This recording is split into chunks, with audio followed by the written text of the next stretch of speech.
ଦେଖନ୍ତୁ ଆମ ଘରର ଆଉ ଜଣେ ସଦସ୍ୟ ହେଲା ମଝି। ମଝିକୁ ସକାଳ ହେଲାଣି ଉଠୁନି।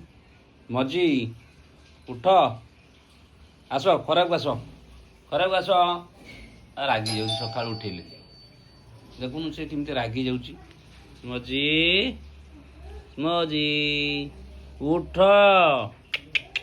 ଉଠ ଟିକେ, ଚାଲ ଯିବା ଖାଇବା। ଆସ ହାତଟେ ଖାଇ, ଦେଖୁଛ ଭାରି ରାଗି। ସକାଳୁ କାହିଁକି ତାକୁ ଉଠୁଛି ଦେଖୁନୁ, ହାତ କେମିତି। ମଝି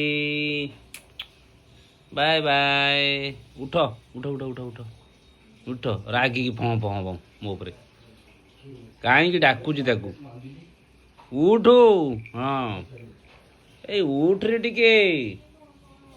ହାତଟା ଦେଖୁଛ କେମିତି ତାର ରେଡି କରି ରଖିଛି। ଲାଗିବ ମାନେ ରାମ୍ପି ଦେବ ପୁରା କଣ୍ଟାଟାକୁ। ହେଇ ଦେଖୁନ, ହେଇ ହାତଟା ମୋ ଆଣୁ ଆଣିଛି। ଏଇ କି ନିଦ। ଉଠ ଉଠ ଉଠ ଉଠ ଉଠ ଉଠ ମଝି ଉଠ। ମଝି ପାଏଁ ପାଏଁ, ଉଠ ଉଠ ଉଠ ଉଠ ଉଠ। ସେତିକି ଶୁଆ, ଉଠ। ଚାଲ ଆସ ଆସ ଆସ ଆସ ଆସ।